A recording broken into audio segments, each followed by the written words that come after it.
आइए सिद्धि स्थान के तीसरे अध्याय बस्ति सूत्रिया सिद्धि के 34वें श्लोक तक हम देख चुके हैं। अब आख्यान 35वें श्लोक से होना है, लेकिन ये यहाँ शंका होगा आपको, इसलिए उसका समाधान भी हो जाना चाहिए। यहाँ 34वें श्लोक में आचार्य ने कहा कि वक्ष्यामि बस्तिनत उत्तरियान। अब यहाँ से उत्तर बस्ती की चर्चा की जाएगी। यहाँ उत्तर बस्ती की चर्चा में जो आपको ज्ञान है या आप सुन रहे हैं, आयुर्वेद कॉलेज में रह करके, आयुर्वेद अगर अस्पतालों में जा कर के, पंचकर्म विभागों में घूमते हुए जो उत्तर बस्ती की चर्चा होती है, तो जो आप समझते हैं, यहाँ अर्थ थोड़ा सा दूसरा है। यहाँ आचार्य ने उत्तर बस्ती से श्रेष्ठ निरूह बस्तियों को माना है। उत्तर बस्ती के दो अर्थ किए गए हैं। उत्तर बस्ती का सीधा सीधा अर्थ होता है कि स्त्रियों में अपत्य मार्ग से गर्भाशय शोधन के लिए बस्तियों को देना या मूत्र मार्ग से बस्तियों को देना, पुरुषों में मेढ मार्ग से बस्तियों को देना। उत्तर बस्ती का सामान्य अर्थ यही है, लेकिन यहाँ उत्तर बस्ती का विशिष्ट श्रेष्ठ निरूह बस्तियों की चर्चा कर रहे हैं आचार्य, और यहाँ से इसी को इन्होंने 34वें श्लोक में कहा कि अब यहाँ से मैं उत्तर बस्ती की चर्चा करूँगा। आइए 35वें श्लोक पे द्विपंचमूलस्य रसो अम्लयुक्तः सछागमांसस्य सपूर्वपेश्यः त्रिस्नेहयुक्ता प्रवरो निरूहा सर्वानिस्या व्याधिहरः प्रतिष्ठः। अर्थात 10 मूलादि निरूह बस्ती की चर्चा महर्षि चरक के द्वारा यहाँ से प्रारंभ किया गया है, जो श्रेष्ठ निरूह बस्ती है। ये कह रहे हैं कि बेल, सोना पाठा, बृहद पंचमूल, लघु पंचमूल में सरवन, पिठवन इत्यादि के बने हुए विधिवत क्वाथ में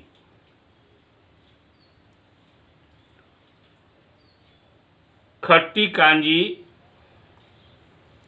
बकरे का मांस रस, बला, गुड़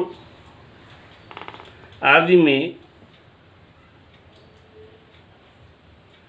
और 13वें श्लोक में पूर्व का अर्थ यहाँ यही है कि 13वें श्लोक में जो चर्चाएं की गई हैं अजवाइन इत्यादि प्रक्षेपित द्रव्यों की, उनको, उनका कल्प, घृत और तैल, बसा, इन तीनों स्नेहों का मिश्रण कर दिया गया निरूह बस्ती सभी प्रकार के वातव्याधियों के लिए श्रेष्ठ होता है। आइए 36वें और 37वें श्लोक पर यह स्थिरादि वर्गस्य बला पटोल त्रांतिकै एरंडै युक्तस्य प्रशस्तो रक्षा साध युक्तः साध्य पुनः प्रशस्त समस्तु यावत्। यह स्थिरादि निरूह बस्ती की चर्चा है। यहाँ आचार्य कह रहे हैं कि स्थिरादि वर्ग अर्थात लघु पंचमूल, बला मूल, पटोल की पत्ती, त्रैमाणा, एरंड का मूल, यव, इन सभी द्रव्यों को 6 तोले लेकर 8 गुने जल में क्वाथ किया जाता है। क्वाथ बनाने के बाद चतुर्थांश शेष बच जाए तो छानकर विधि पूर्वक बनाया हुआ मांस आधा प्रस्थ, मांस रस आधा प्रस्थ मिलाना है। उसे पुनः आग पर फिर पकाना, मांस रस मिलाने के बाद फिर पकाना पड़ता है।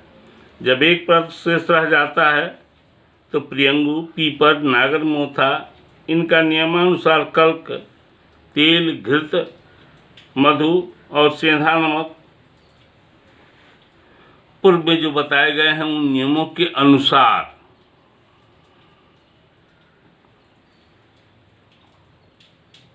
मिलाना है और उसे मथ कर बस्ती पूर्त में रख देते हैं। इस निरूह बस्ती से अग्नि का दीपन होता है। मांस और बल को बढ़ाने वाली बस्ती है ये। शीघ्र ही नेत्र बल को बढ़ाने वाला होता है। यहाँ ध्यान रहे कि आजकल मायोपिक पेशेंट बहुत आते हैं, इसमें रेटिना की डिफॉर्मिटी होती है और बराबर लेंस बढ़ते चले जाते हैं, लेंस का पावर बढ़ता चला जाता है। ऐसी अवस्था में भी इसका प्रयोग किया जाता है और काफ़ी लाभ मिलता है। आइए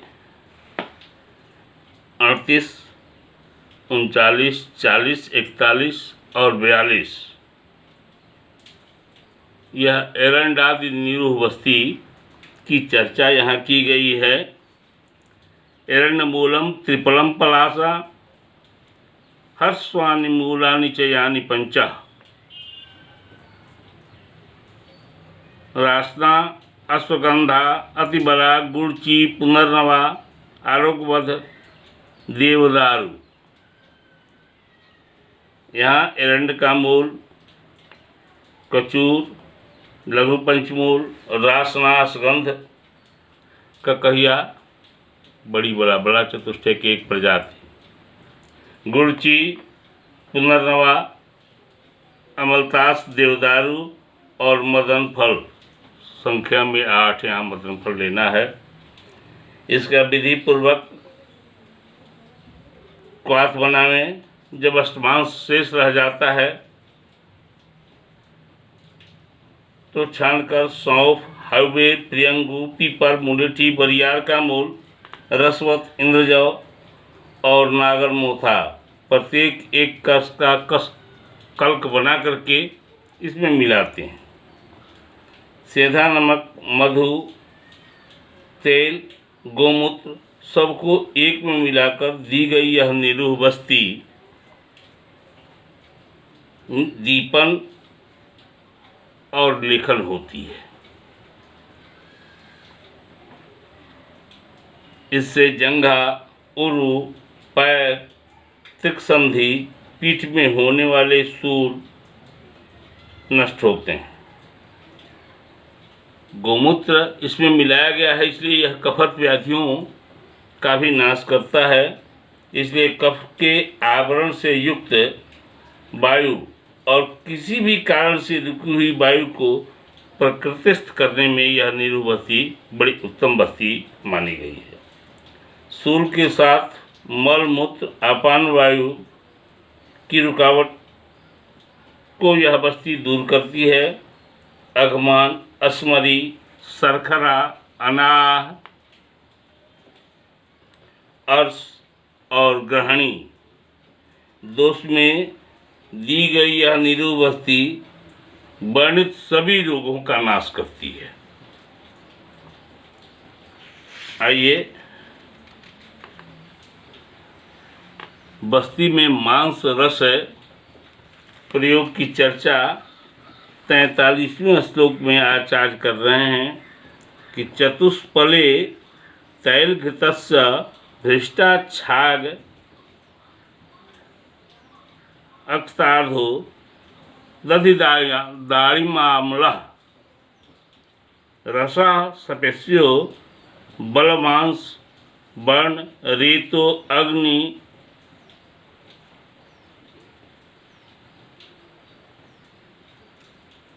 अंधस्य शिरो अति सस्ता, अर्थात विधि पूर्वक बनाए हुए बकरे के मांस रस को 50 पल लेकर 4 पल घृत और तेल से भूनकर, मांस रस को भूनना है, मांस को नहीं, भूनकर इसमें दही और खट्टे अनार का रस मिला दें। पूर्व में जो कहे गए हैं अजवाइन आदि, कल्क, बलादी बस्ती में जो बताए गए हैं उनको मिला दें। इस प्रकार बनाई गई यह निरूह बस्ती मांस, सुख और जाठराग्नि को बढ़ाने वाली होती है।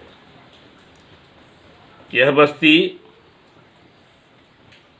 अंधेपन अर्थात आँख के पावर को भी, जो लेंस के पावर बढ़ते जाते हैं जिन आँखों में, उनमें भी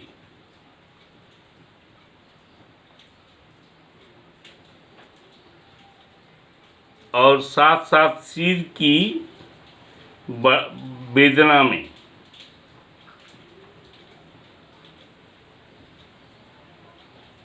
बहुत कारगर सिद्ध होती है। आइए 44वें और 45वें श्लोक में यहाँ जलद्वि अंशे अष्टफलम पलासात पक्वा रसो अर्धाढ़क मात्र शेषाः करके यहाँ पलाश बस्ती की चर्चा की गई है। पलाश के छाल को 8 पल लेकर यवकुट कर लें और उसे 2 आड़क जल में विधिवत क्वाथ करें। चतुर्थांश शेष बचने पर छान कर रख लें। उसमें बच और पीपर 1-1 पल, सौंफ 2 पल, इनका कल्प बनाकर मिला दें। नियमानुसार मात्रा में सीधा नमक, मधु और तेल मिलाकर मथें। यह तैयार हो गई निरूह बस्ती, पलाश निरूह बस्ती। यह बस्ती बल को, वर्ण को उत्पन्न करने वाली होती है। अनाह, पार्श्वशूल, योनिशूल, योनि दोष, गुल्म और रुदावर्त रोग को नष्ट करने वाली यह बस्ती होती है।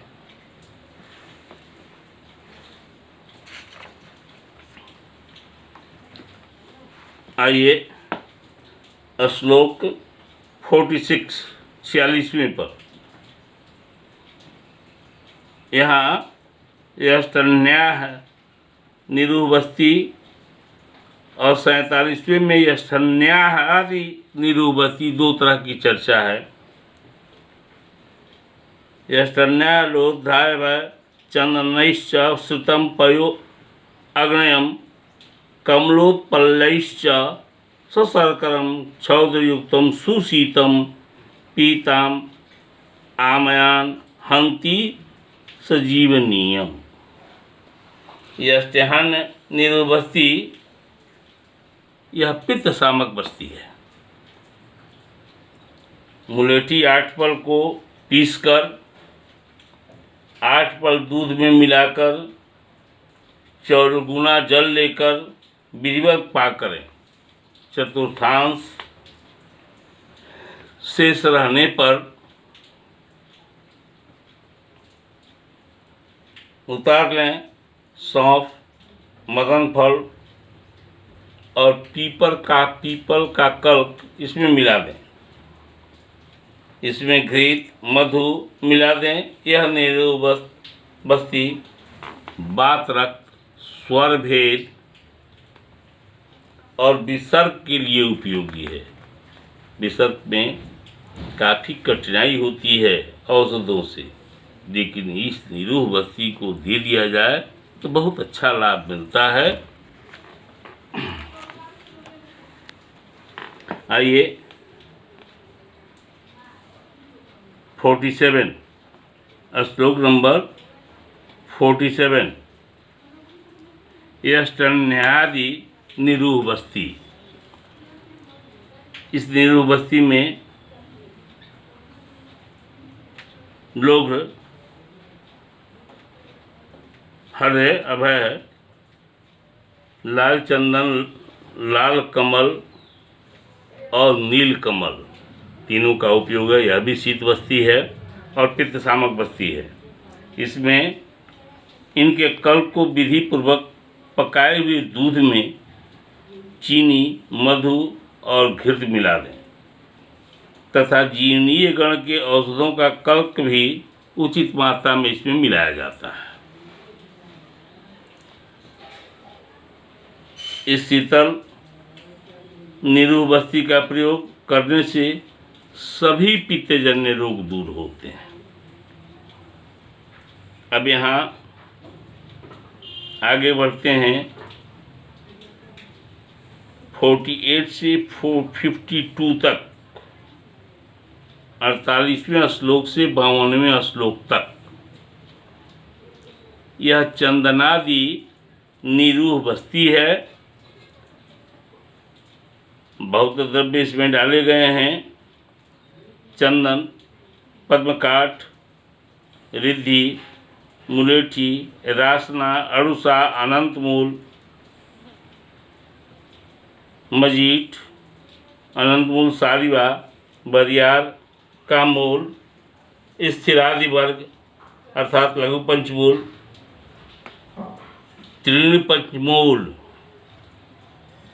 भी प्रत्येक 2-2 कस। इन सभी द्रव्यों को यौकुट कर क्वाथ बनाते हैं।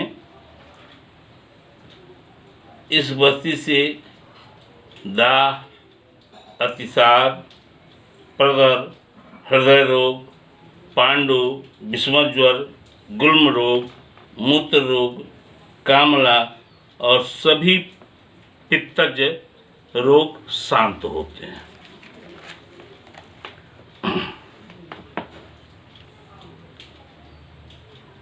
काफ़ी श्रेष्ठ निरूह बस्तियों की चर्चा यहाँ हो रही है। आगे आइए 53, 54, 55। इन 3 श्लोकों में द्राक्षादि कास्मर्यम कास्मर्य मधु का सेव्य है सारिवा चंदन शीतपाक्यई पयः श्रुतम श्रावणी मुग्ध पर्णी तुगात्म गुप्ताय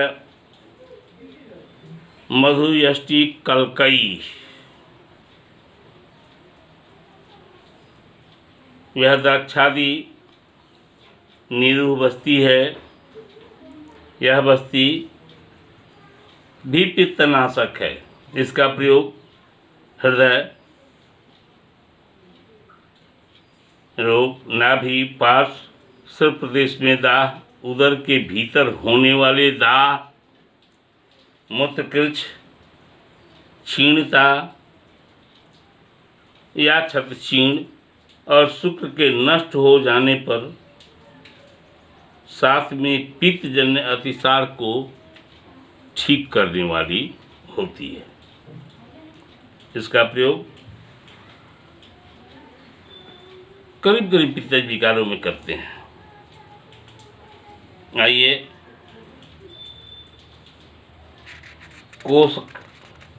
कोशातकादि बस्ती।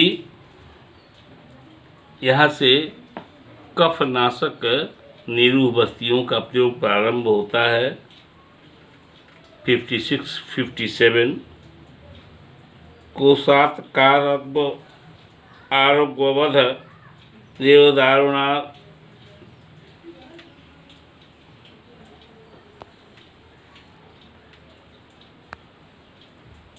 मूर्वा कुटियार पाठा पकत्वा कुलध्यान बेहतीन च तो ये रसस्य तस्य प्रतिष्ठा स्युः तान सरसपै सरसप ऐला मदनै सकुष्टै रक्त प्रमाणै प्रसृतैश्च युक्तान्।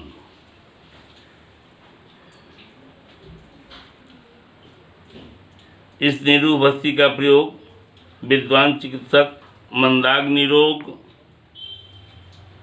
से पीड़ित, भोजन से द्वेष करने वाले, अरुचि वाली रोगियों में किया जाता है। यह कोशातकारी बस्ती कफनाशक बस्ती है। 58 पटोल पथ्याम अमरदार विर्वाह सपिपलकई कथितैर जले अग्नौ। पटोलादि बस्ती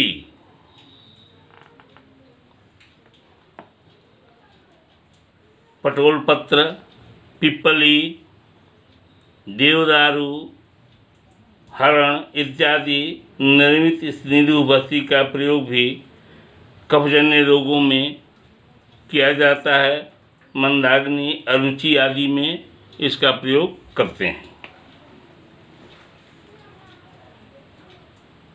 59 और 60 द्विपंचमूले त्रिफलां सविल्वां फलानि गोमूत्रयुक्तः कषायः कलिंगपाठा फलमुस्तकल्कः ससैन्धवः क्षारयुक्तः सतैलाः। निरूहं मुख्यः कफजान विकारान सपाण्डुरोगा अलसकाम आमदोषान् हन्यात् तथा मारुतमूत्र संगम बस्तेस्तथा आटोपथापि घोरम। यह पंचमूलादि बस्ती है। इसमें दोनों पंचमूल, द्विपंचमूले पहले ही कहा आचार्य ने, दोनों पंचमूल से बनी यह निरूह बस्ती गोमूत्र में बनती है और गोमूत्र का प्रयोग जिन भी बस्तियों में है वो सभी की सभी बस्तियां कफनाशक होती हैं। इसका प्रयोग कफज रोग में, मंदाग्नि में,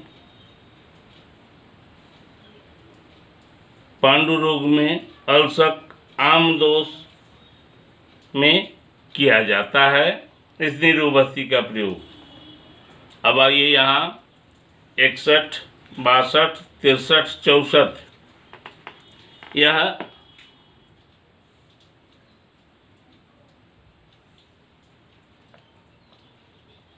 रासनादि निरूह बस्ती है। रासना अमतैर एरंड बिडंग दर्वी सप्तचतु शीर सुदान निम्बई।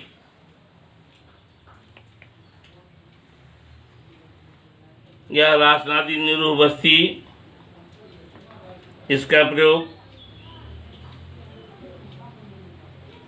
जो रुक्ष औषधियों के सेवन से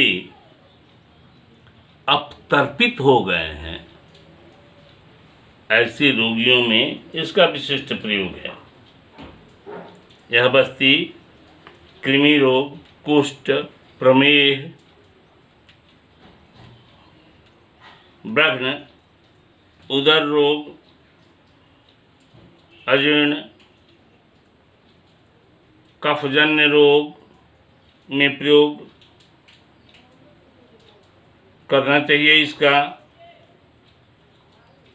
साथ ही यह वायु विकार को भी दूर कर अग्नि को प्रदीप्त करने वाली निरूह बस्ती है, जिससे बल की वृद्धि होती है।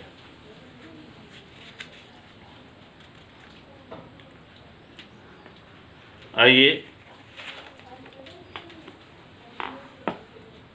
65, 66, 67 और 68 श्लोक। यह भी बड़ा वैल्यूएबल बस्ती की चर्चा यहाँ है। पुनर्नवै एरंड वृषस्मवेद वृश्चिर भूतिक बलापलासा। यह पुनर्नवादी निरूह बस्ती है। सर्वदोष नाशक बस्ती इसे कहते हैं, जिसमें पुनर्नवा, एरंड, अरुषा की पत्ती, रक्त पुनर्नवा के साथ अन्य 20 औषधों का प्रयोग है। इन औषधियों से तैयार यह निरूह बस्ती त्रिदोषजन्य विकारों को समाप्त करने के लिए रामबाण निरूह बस्ती है। साथ ही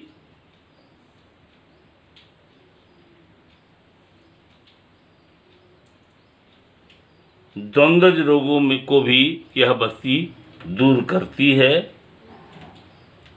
इसलिए इसका प्रयोग त्रिदोषजन्य विकारों में मुख्य रूप से किया जाता है। आइए श्लोक संख्या 69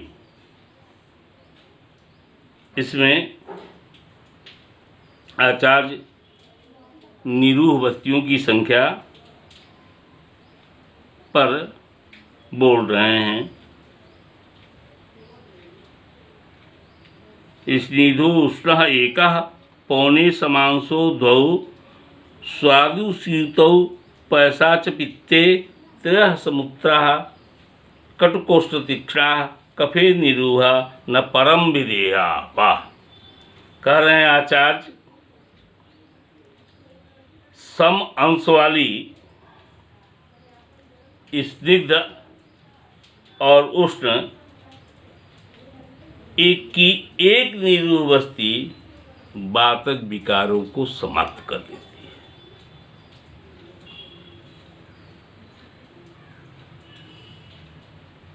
स्वादु शीतौ पैसाच पित्ते, स्वादु और शीतल द्रव्यों एवं दूध के साथ बनाई गई दो निरूह बस्ती पित्त विजन विकारों को समाप्त कर देती है। इसके बाद आचार्य कर रहे हैं, उष्ण द्रव्यों के साथ एवं त्रयः समुक्ता कटकोष्ठ तीक्ष्णा, उष्ण द्रव्यों के साथ एवं गोमूत्र के साथ बनाई गई तीक्ष्ण निरूह बस्ती कफज विकारों में 3 बस्तियां देने से कफज विकार समाप्त हो जाते हैं। यहाँ जो संख्या बताई गई है, इस संख्या से ऊपर निरूह बस्तियों का प्रयोग नहीं करना चाहिए। आइए, यहाँ तक निरूह बस्तियाँ कब, कितनी और कैसे देनी चाहिए आचार्य ने कहा। यहाँ 70वें श्लोक में अनुवासन बस्ती पर आचार्य बोल रहे हैं। एक श्लोक यहाँ इस अध्याय में दिया गया है। रसेन बाते प्रतिभोजनम स्यात् क्षीणेन पीते तु कफे च यूषा तथा अनुवास्येषु च बिल्वतैलं स्याज्जीवनीयं फलसाधितं च। यहाँ अनुवासन बस्ती का प्रयोग निरूह बस्ती देने के बाद, जब निरूह बस्ती का औषध वापस आ जाए, लौट जाए, तो सम्यक निरूह के लक्षणों पर विचार करते हैं कि मैंने यह समझ करके दिया था, यह रिजल्ट आने चाहिए, वह दिखाई पड़ने लगते हैं रोगियों पे। उसके बाद वातजन्य विकृति में मांस रस के साथ पित्तजन्य विकृति में दूध के साथ, कफजन्य विकृति में यूस के साथ रोगी को भोजन कराना चाहिए। इसके बाद अनुवासन बस्ती देने योग्य व्यक्तियों में वातजन्य विकृति में बिल्व तैल से अनुवासन बस्ती देना चाहिए। पित्तजन्य विकृति में जीवनीय गण से साधित तैल से अनुवासन बस्ती देना चाहिए। और कफजन्य विकृतियों में मदन फल से सिद्ध तैल से अनुवासन बस्ती देना चाहिए। अब आचार्य यहाँ 71 श्लोक देखिए। 71वां श्लोक, इतीदमुक्तं निखिलं यथावद् बस्ती प्रदानस्य विधानम अग्र्यम् यो अधित्यः विद्वानिह बस्ति कर्म करोति लोके लभते स सिद्धिम। आचार्य कह रहे हैं कि यहाँ बस्ती देने के श्रेष्ठ विधियों को बता दिया गया, पूर्ण रूप से बताया गया।